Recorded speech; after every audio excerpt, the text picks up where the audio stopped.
How are you mga ka-crypto gamer? Yan. Today I'm sharing with Mask Empire Daily Combo for July 23, 2024. Let's proceed to the game.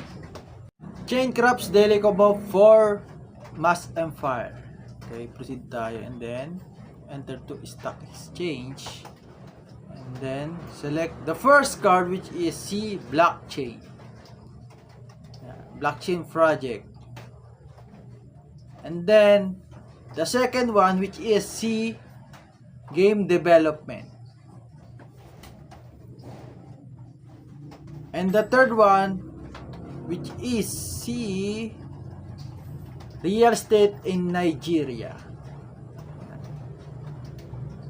Okay. This is the three important card for today. And then please like